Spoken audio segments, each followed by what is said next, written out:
Ang pag-uusapan po natin at pag-aaralan natin ngayon ay may pamagat na pakikipaglaban para sa Ebanghelyo. Ang mga pangunahing talata ay mula sa sulat ni Apostol Pablo sa mga taga-Pilipos sa chapter 1 dito sa verse 27 hanggang 29. Ang version ng Biblia na ating gagamitin ay sa Tagalog po ang Bagong ang Biblia at ilang Revised Tagalog Popular Version.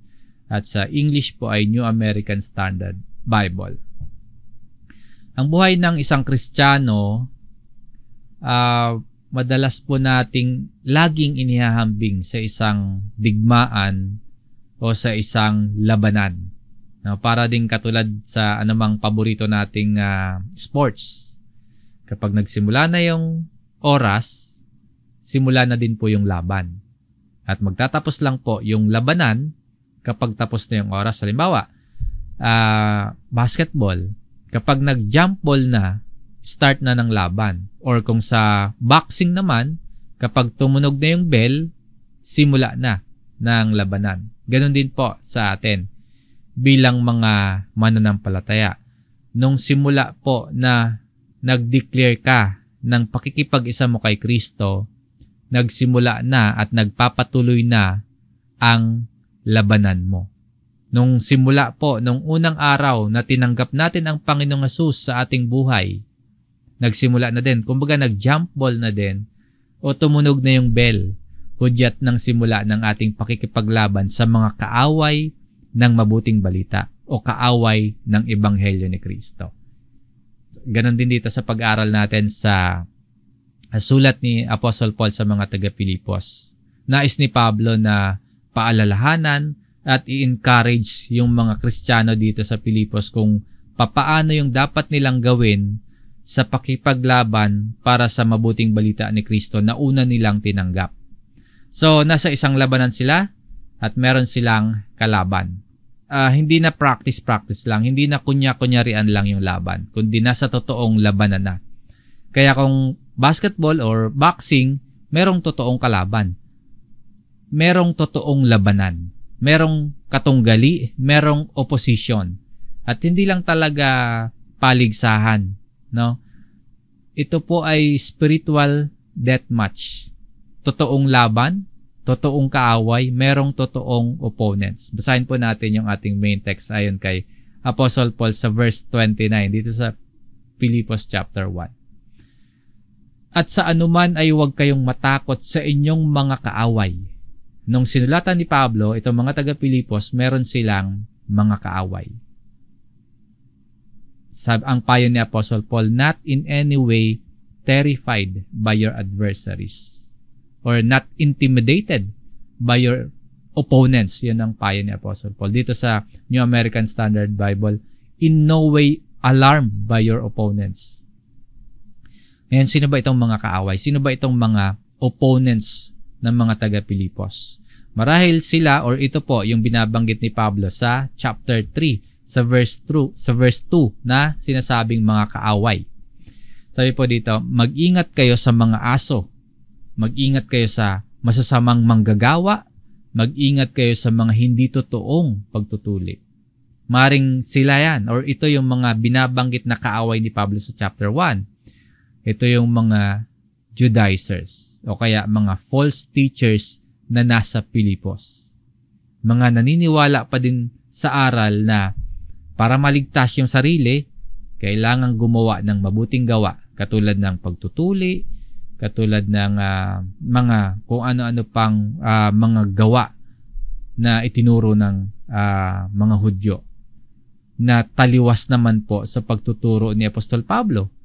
At taliwas din sa katuruan mula sa Biblia. Dahil ang turo ng mga apostol at turo ng banal na kasulatan, ang kaligtasan ay matatamo sa pamamagitan ng pananampalataya kay Jesus at yung pananampalatayang iyon, nagbubunga ng mabubuting gawa. Baliktad ang paniniwala nitong mga false teachers, nitong mga Judaizers na mga kaaway nila sa Pilipos.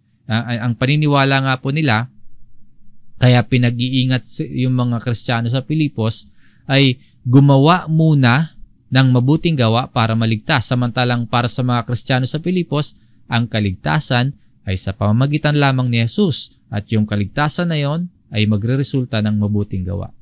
So sila yung mga kaaway o ito yung mga kaaway na sinasabi sa ating main verse. Sila yung mga opponents. Ano ngayon yung pinag-aawayan nila? Basahin po natin yung kung meron kasing opponents, kung merong magkaaway, ano yung pinag-aawayan nila? Basahin natin yung talata bago yung verse 28. Tingnan natin yung huling bahagi ng verse 27. At sama-samang ipinaglalaban ang pananalig sa magandang balita, no, striving together for the faith of the gospel. Ito yung doktrina o ito yung iniaral sa kanila ni Pablo na kanilang tinanggap at pinaniniwalaan, ang gospel, ang magandang balita. Ito yung ipinaglalaban nila laban sa mga false teachers. At ang laman ng magandang balita o gospel, balita po yan patungkol kay Jesus. Ito po yung mensahe ng Ebanghelyo. Yung ating Panginoong Jesus, bagamat siya ay Diyos, siya ay nagkatawang tao. Namuhay ng matuwid, namuhay ng banal. Pero pinarusahan at pinatay sa krus bilang kabayaran ng ating mga kasalanan. Ang Panginoong Jesus ay inilibing, makalipas yung 3 araw, ang Panginoon ay muling nabuhay. Ipakita sa mga alagad at umakyat sa kanan ng Ama. Ang sinumang magsisisi at tatalikod sa kasalanan at sasampalataya kay Kristo bilang Panginoon at tagapagligtas, yun po ang siyang maliligtas.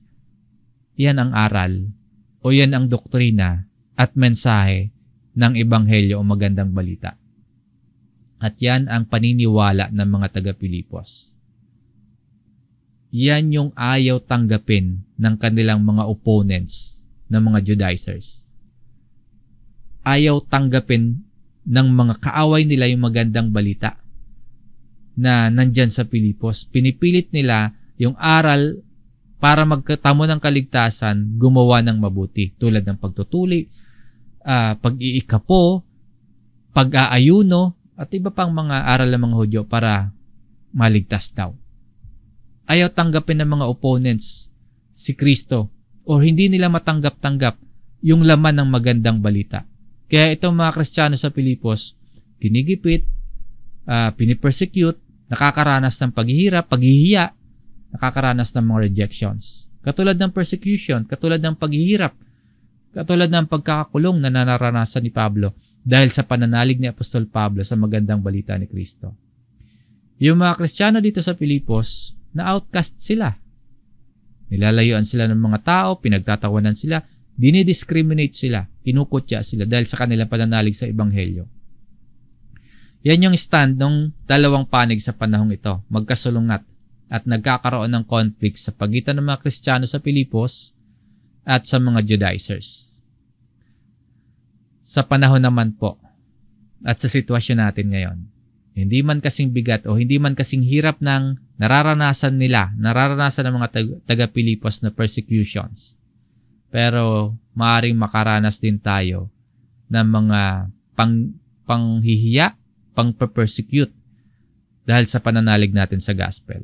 Wala man tayo sa Pilipos at naririto man tayo sa Malaya at sinasabing Christian nation, dahil sa ikaw ay sinasabing tagasunod ni Kristo, makakaranas ka pa rin ng opponents o kaya may umaaway sa iyo, may magdi-discriminate sa iyo.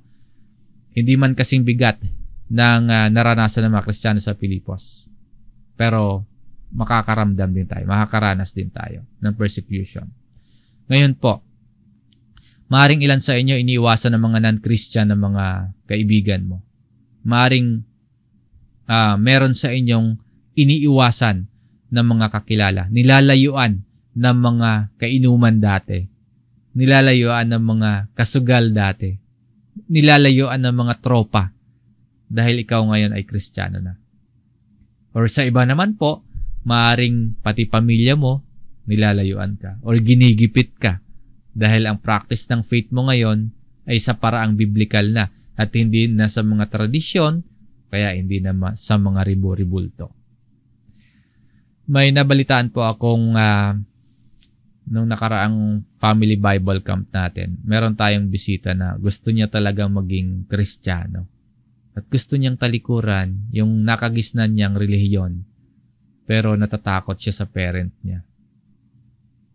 Kasi siya na lang daw yung hindi Kristiyano sa kanilang magkakapatid at malulungkot at magagalit daw sa kanya yung mga magulang niya. At ayaw niya ng ganong pakiramdam. Yung nagagalit yung mga magulang niya. Ayaw niya na sa ganong sitwasyon. So, yan yung persecution na nararanasan niya. Gusto niyang ilaban yung magandang balita ni Kristo na tinanggap niya, kaso natatakot siya sa magulang niya. Or ayaw niya na nagagalit sa kanya yung mga magulang niya. Dalangin ko po para sa iyo kapatid kung nakasubaybay ka ngayon. Ipaglaban mo po yung pananalig mo sa magandang balita na yung tinanggap at ipaunawa mo din ito sa iyong mga magulang na kanila din pong tanggapin ang mabuting balita ng kaligtasan.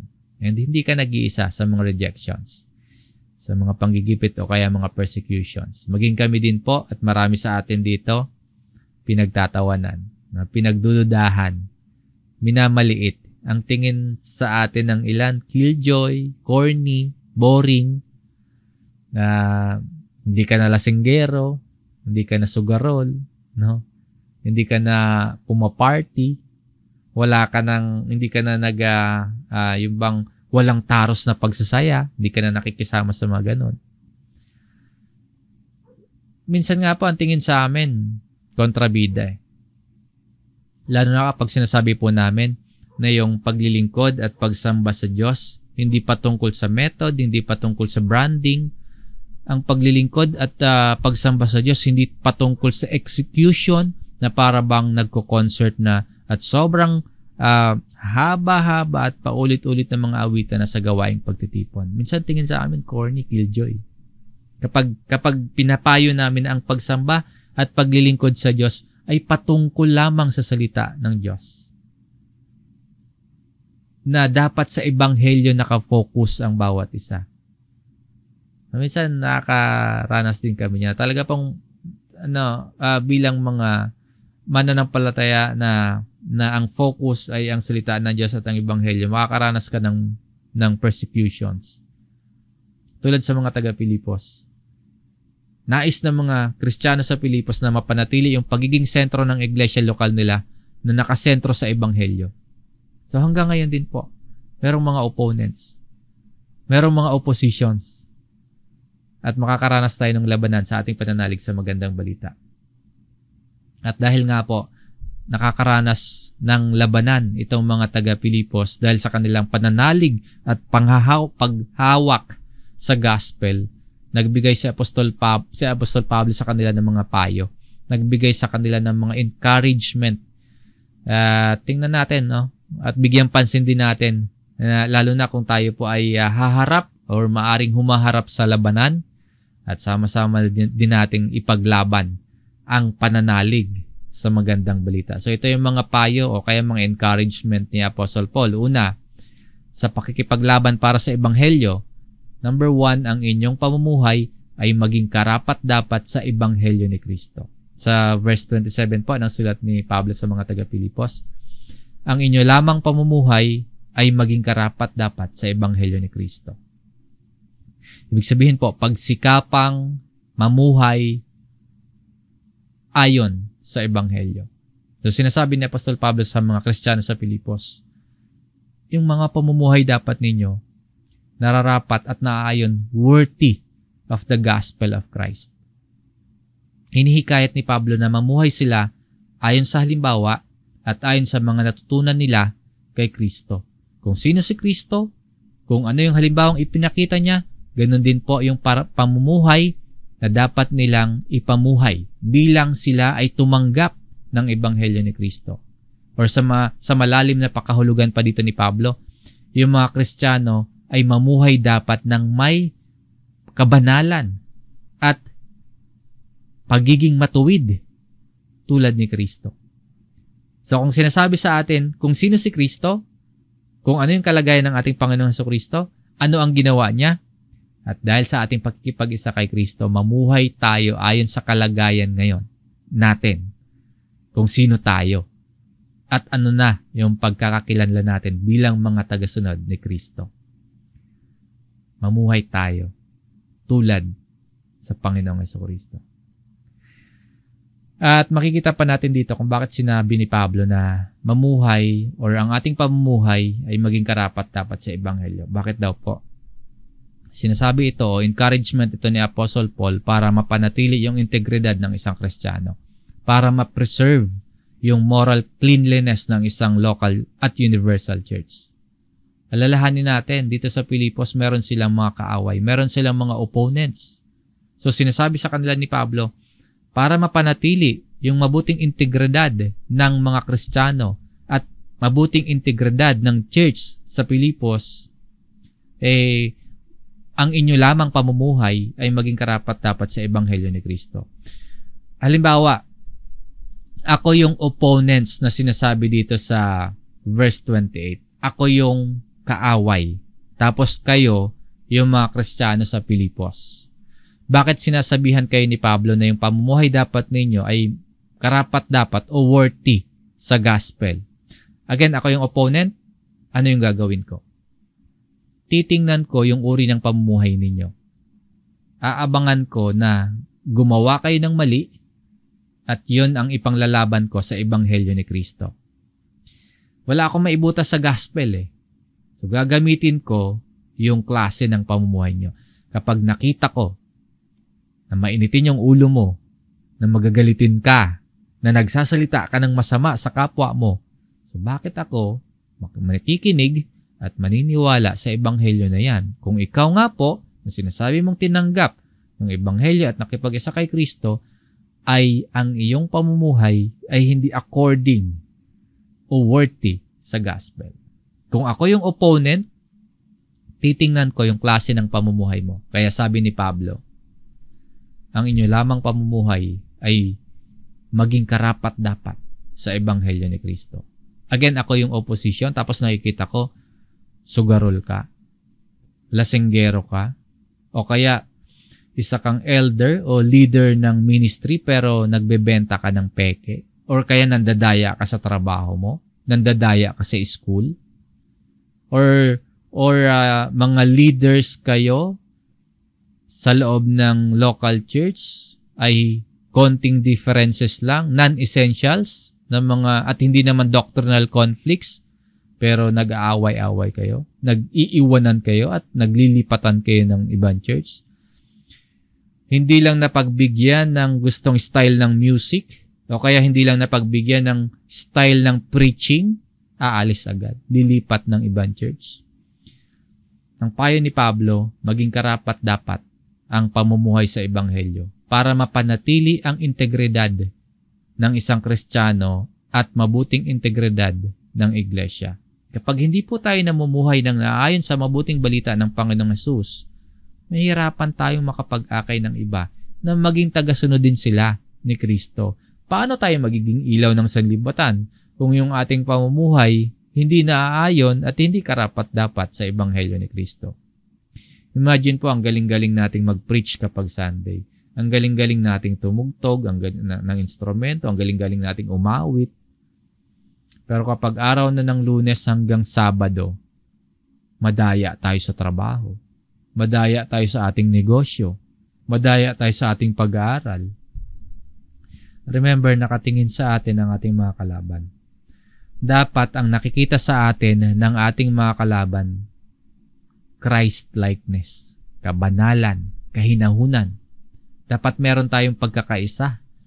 Walang pagtatalo-talo sa mga walang kwentang bagay. Dapat ang nakikita sa atin, mabuti tayong kamag-anak, mabuti tayong kapitbahay. Kung nakatingin sa atin yung mga opponents natin, dapat ang nakikita nila, mabuti tayong negosyante, or kung amo tayo, or kung manggagawa tayo, dapat mabuti tayong amo, mabuti tayong empleyado, maayos tayong katrabaho, maayos tayong kaklase. Dapat mabuti yung relasyon natin sa ating kapwa mananampalataya at kapwa lingkod. At dapat nagpapatawad tayo, tulad ni Kristo. Nagmamahal tayo, nagpipigil sa sarili. Dapat yung buhay natin ay katulad ng pamumuhay dito sa lupa ng ating Panginoong Hesus, na ang Panginoon ay namuhay ng matuwid, namuhay ng walang kapintasan. Nakita natin si Jesus nung siya ay nagkatawang tao, hindi siya nagtangi. Yung mga kasama pa nga niya, mga outcast, mga may sakit, mga itinuturing na makasalanan ng lipunan, mga tax collectors, mga prostitutes, mga may ketong. Pero ang Panginoon ay naging mahabagin, maawain. At nakita natin ang Panginoon malapit sa mga bata, mapagpakumbaba. Ang Panginoong Hesus nagmahal at nagpatawad sa mga hindi karapat-dapat. Halos imposible sa atin, no? At mahirap para sa atin yung pamumuhay na maging karapat-dapat sa Ebanghelyo ni Kristo. Kaya kailangan natin ng mga ganitong pag-aaral, kailangan natin ng ganitong mga paalala ng salita ng Diyos. Para kahit mahirap para sa atin, yan pa din po yung landas na tahakin natin kahit mahirap. At makakaya din naman natin. Tulad ng paalala din ni Apostol Pablo sa mga taga-Pilipos dito sa Ephesians chapter 2 verse 10. Sapagkat tayo'y kanyang pinakamahusay na gawa na nilalang kay Kristo Jesus para sa mabubuting gawa na inihanda ng Diyos ng una pa upang siya nating lakaran. Yung ating buhay, ang paggawa ng mabuti, disenyo ng Diyos para sa atin. Design niya noong una pa man. Nagbigay sa atin ang Diyos ng daan na inihanda niya na dapat nating lakaran. Tayo ay, ayon dito, workmanship, nilalang kay Jesus para sa mabubuting gawa. Yung mabubuting gawa, resulta ng pagtanggap natin sa Ebanghelyo ni Kristo. Kaya mabuting mag-aaral ka, mabuting empleyado ka, mabuting negosyante ka, mabuting kapatid ka, mabuting kapitbahay ka. Yan ang resulta ng pagtanggap natin sa Ebanghelyo ni Kristo, na makapamuhay tayo ngayon na karapat-dapat sa Kanyang Ebanghelyo. Na dahil sa ating pakikipag-isa kay Kristo, makakaya na nating mamuhay ayon sa design sa atin ng Diyos na dapat nating lakaran. Kung ating amang Diyos gumawa o naghanda ng daan na dapat nating lakaran, ang ating Panginoong Hesus po ang perpektong halimbawa na dapat naman nating tularan. So, tinutulungan tayo ng Diyos. Ang Diyos yung mag-uudyok sa atin para tayo makagawa ng mabuti. At dahil sa ginawa ng Panginoong Hesus, yun yung ating tinanggap, ang ating Panginoong Hesus. Dahil po sa ginawa ng ating Panginoong Hesus, makakaya nating mamuhay ng karapat-dapat sa Ebanghelyo, maging sa harap at paningin ng ating mga kalaban.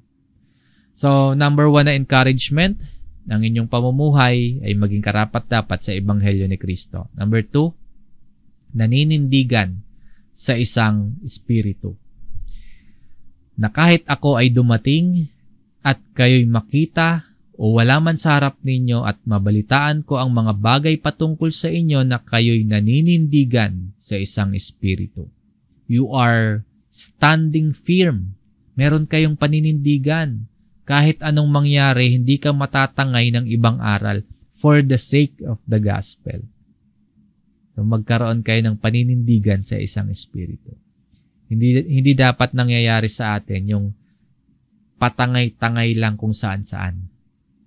Dapat meron tayong paninindigan. Na kahit anong gawing paghirap sa atin ng kalaban, i-persecute man nila tayo, o kaya linlangin man tayo ng ating mga kaaway, hindi tayo agad-agad naniniwala at hindi agad tayo natatangay. Kundi dapat hindi tayo natitinag sa ating pananampalataya at hindi tayo natitinag sa Ebanghelyong ating tinanggap. Simula nung ikaw po ay naging Kristiyano na, tatayuan at ipaglalaban mo na ang Ebanghelyo. Paninindigan mo po yung mabuting balita ni Kristo kahit anuman yung mangyari o anuman yung maging kapalit, anuman yung mawala, at all cost, stand firm. Pagtawanan man tayo ng ibang tao, iwanan man nila tayo, malugi man tayo or hindi man tayo kumita financially, layuan man tayo ng ating mga barkada, or kaya yung masakit, no? Pamilya man natin, or sa iba, boyfriend man natin, girlfriend man natin, or sa pamilya man natin, no? Tanggalan man tayo ng mga mana, o kaya mga benefit, ano man po yung mangyari sa physical at emosyon natin, masaktan man yung damdamin natin, hindi ka tatalikod sa iyong pananampalataya. Hindi ka titiklop sa iyong pananampalataya at paglilingkod sa Panginoon. Hindi ka dapat aalis. Tuloy yung laban. Tuloy yung pakikipaglaban natin sa ating pananalig sa Ebanghelyo ni Kristo. Naalala ko tuloy din yung kwento dati ng isang kapatid. Sabi niya sa akin, bro, yung girlfriend ko kaanib sa isang sikat na iglesia dito sa Pilipinas. Pag may pagsamba sa kanila, doon muna ako. Alam naman ng Diyos yung nilalaman ng aking puso. Kaya lang ayokong mag-away kami ng girlfriend ko. O kaya ayokong magkahiwalay kami. Kaya doon muna ako pag may pagsamba sa church nila. Nasa halip na akayin niya sa tamang pananampalataya yung karelasyon niya, yung girlfriend niya, siya na lang daw yung sasama sa alam naman niyang hindi Kristiyanong pananampalataya. Ang payo po o encouragement sa atin ni Pablo, manindigan tayo. Huwag tayong aalis. Kung ihalimbawa tayo sa isang sundalo, o kaya pulis, o kaya gwardiya, kung saan tayo naka-assign, kung saan tayo nakaposte, ano man yung mangyari, huwag tayong aalis. Stand firm sa pwesto natin. Standing firm in one spirit, alang-alang sa gospel, alang-alang sa ebanghelyo. Nakakalungkot po minsan. Pinagpapalit natin yung gospel sa mga panandaliang bagay. Dati may mga kapatid tayong aktibo sa ministry, pero nung nagmahal ng hindi Kristiyano, sila yung naakay papalayo sa pananampalataya. Sila yung naalis sa paglilingkod sa Panginoon. Yung iba, lumipat sa ibang church kahit hindi gospel-based yung nilipatan. Ang katwiran nila, nasusunod yung gusto nila doon. Prosperity gospel yung napapakinggan nila. Nasusunod yung gustong performance sa awitan. Nakikiliti yung mga tenga nila sa mga lessons.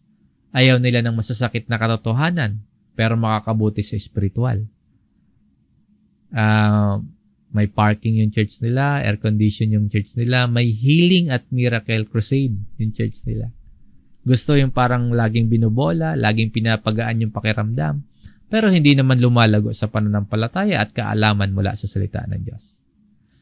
Ang sinasabi ni Pablo, ano man yung mangyari, pagsubok man, paghihirap man, persecution man, o ano man yung ino-offer ng mundong ito, manindigan tayo sa Ebanghelyo. Hindi tayo aalis sa ating pananampalataya.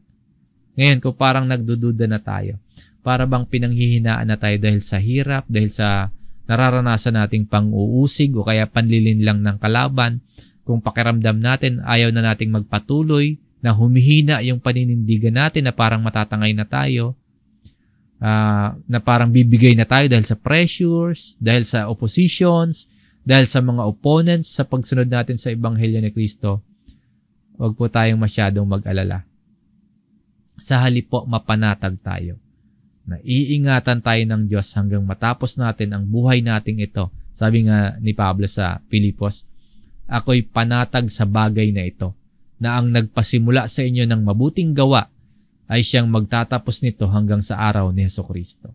Sa ating pakikipag-isa po sa pagpapalaganap ng mabuting balita o magandang balita tungkol kay Kristo, panatag tayo tulad ni Pablo. Nakatitiyak tayo na yung mabubuting gawa o yung mabuting gawa na pinasimulan sa atin ng Diyos, tatapusin niya po iyon hanggang sa pagbabalik ng ating Panginoong Hesus. Yung day 1 ng ating pagsunod kay Jesus, yung start ng jump ball, kung sa basketball, no? O kaya kung sa boxing, pagtunog ng bell, yung simula na yon, simula doon ay hindi tayo hahayaan ng Diyos na hindi tayo makatapos sa laban natin ito. Tulad po ni Pablo, kung tayo ay tunay na nabago at nagkakaroon yung tunay na nagkaroon tayo ng pananampalataya sa Diyos dahil kay Kristo, hindi tayo pababayaan ng Diyos na hindi natin matapos itong ating pananampalataya. Matibay po yung ating pagkakatayo at matibay yung ating kinatatayuan. Nandiyan ang ating Panginoong Jesucristo at confident tayo sa ating Amang Diyos. Anumang hirap, anumang persecutions, o anuman po na inaalok ng mundo, manindigan tayo sa ating pakikipaglaban. Standing firm for the sake of the gospel. And number 3, sa huling bahagi po ng verse 27, basahin po natin. Magkakasamang nagsisikap para sa pananampalataya ng Ebanghelyo. Na may isang isipan na magkakasamang nagsisikap para sa pananampalataya ng Ebanghelyo. May unity, no? Yung magkakasamang nagsisikap, sa Greek word po niyan, son atleo, o meaning po, to wrestle in company with. Yung son atleo, para sa ilan, pinaniniwala ang pinagmulan po yan ng word na athletics. Ang ideya po ay as a team or kaya company. So, ang sinasabi dito ni Apostle Paul, pagkakaroon ng pagkakaisa. May isang isipan na magkakasamang nagsisikap. Merong togetherness. Sa Revised Tagalog Popular Version ng talatang yan, kayo'y nananatili sa iisang layunin at sama-samang ipinaglalaban ang pananalig sa magandang balita. Kumbaga, sinasabi ni Pablo, meron kayong one spirit na nagmumula sa Diyos. Meron kayong one mind patungkol kay Jesus at meron kayong iisang layunin para sa pagsulong ng Ebanghelyo ni Jesus. Yung panawagan po dito ay magkaroon ng pagkakaisa, togetherness. At simula dito sa chapter 1 hanggang sa chapter 4, makakabasa tayo ng panawagan ni Apostol Pablo para sa mga taga-Pilipos na magkaroon sila ng pagkakasundo, magkaroon sila ng harmony, magkaroon sila ng pagkakaisa. Sabi po niya sa Philippians chapter 4 verse 2, nakikiusap ako kina Euodias at Syntyche na magkaisa sila ng pag-iisip sa Panginoon. Nakikiusap na si Pablo na magkasundo o magkaisa. Yan yung one mind striving together. Magkaisa, sama-samang mahirapan, sama-samang nagpapalaganap ng mabuting balita ni Kristo.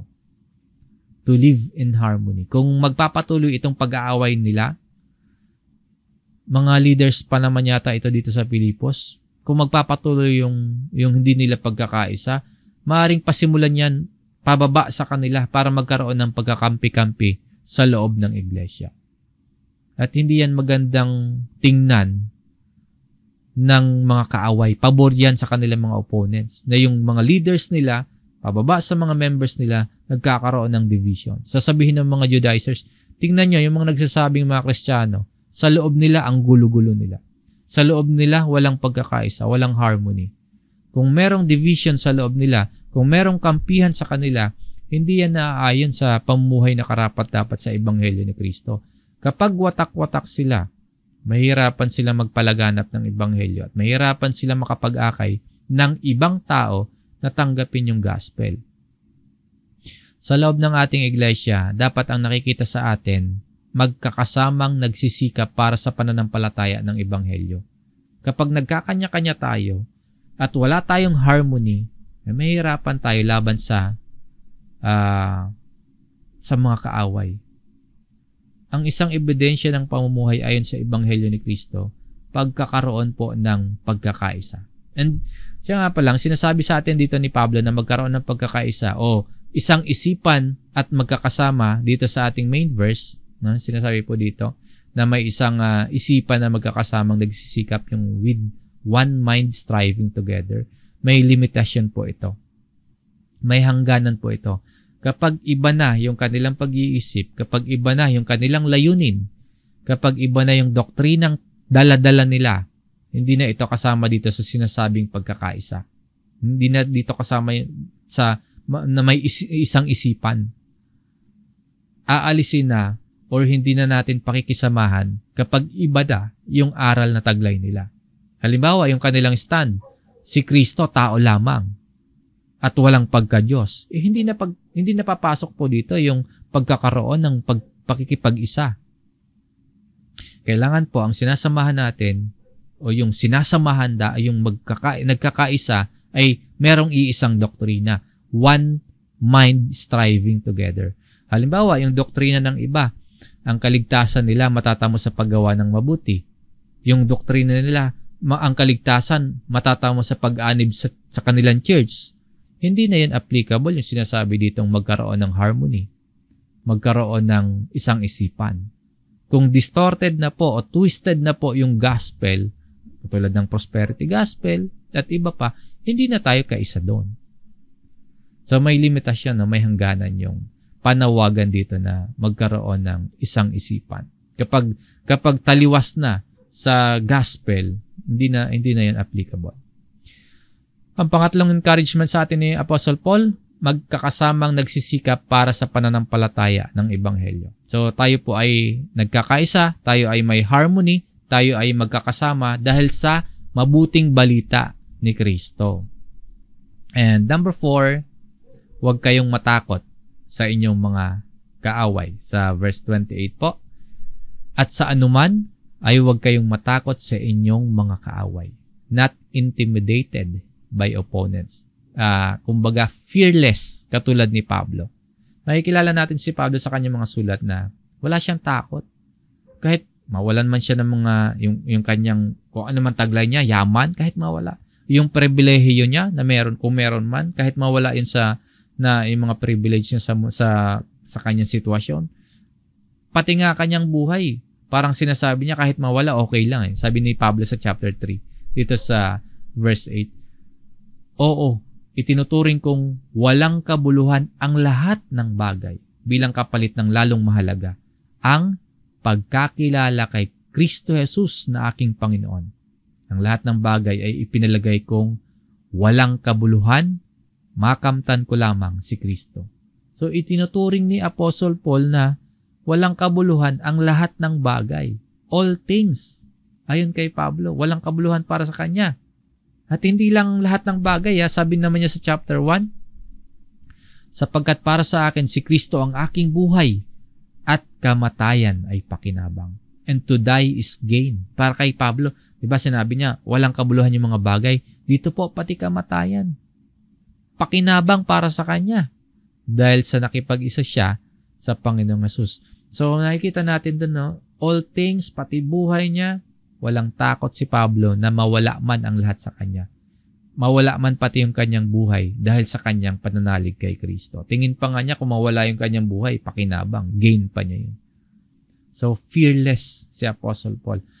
At itong kawalang takot ni Pablo, ang sinasabi niya dito sa mga taga-Pilipos. At sa anuman, huwag kayong matakot sa inyong mga kaaway.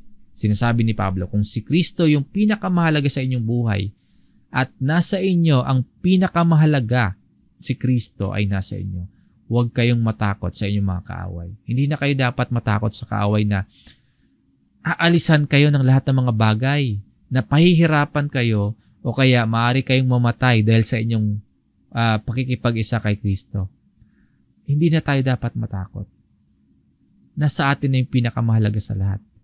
Kung sasabihin sa iyo ng iyong opponent, kung sasabihin sa iyo ng iyong kaaway na aalisin niya yung yaman mo, aalisin niya yung pinagkakakitaan mo ng pera, or kaya sasabihin sa iyo ng opponent mo, aalisin niya yung girlfriend mo, yung boyfriend mo, aalisin niya yung bahay mo, aalisin niya yung pangarap mo na mag-abroad, aalisin niya yung asawa mo, o aalisin niya pati ministeryo mo, kaya sasabihin niya sa iyo na mawawala yung buhay mo. Di ba lahat ng yan nakakatakot? Nakakatakot talaga. Alisan ka ng income financially, alisan ka ng mahal sa buhay, alisan ka ng boyfriend mo. Pero sinasabi dito ni Pablo, huwag kayong matakot sa inyong mga kaaway. Dahil si Kristo, at dahil nasa iyo si Kristo, at ang pangunahin sa iyo ay si Kristo. Muli po, hindi natin sinasabing baliwalain natin yung lahat ng bagay, pati na yung ating buhay dito sa lupa. Hindi po ganon. Mahalaga po ang mga bagay, relasyon, at buhay natin dito. Hindi natin sinasabing baliwalain. Ang sinasabi natin dito, yung pinaka-priority dapat ng ating buhay ngayon ay mapapurihan at makapiling ang ating Panginoon. Sinasabi sa atin ni Pablo na wala tayong dapat katakutan. Ano man yung mawala sa atin, dahil nasa atin na yung pinaka-valuable, si Kristo. So, wag kang matakot sa kaaway mo. Pag sinabi sa iyo ng kaaway na aalisan ko yung pinagkakakitaan, aalisin ko yung mahal mo, aalisin ko yung taong mahalaga sa iyo.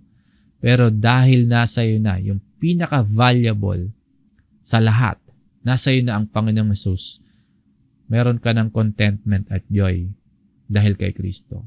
Wala ka na sa control ng kaaway. Tinalo na siya ng Panginoong Hesus, at si Jesus ang pinakamahalaga sa buhay mo. So ipamuhay natin yung ating pananampalataya dahil yan yung tanda ng ating kaligtasan. Ngayon ang tanong, sulit ba na ipinakikipaglaban natin ang ating pananalig sa magandang balita ni Kristo? Sulit ba kung nape-persecute tayo? Sulit ba kung may opponents tayo? Kung may mga kaaway tayo dahil sa ating pagsunod kay Kristo? Sulit ba yun?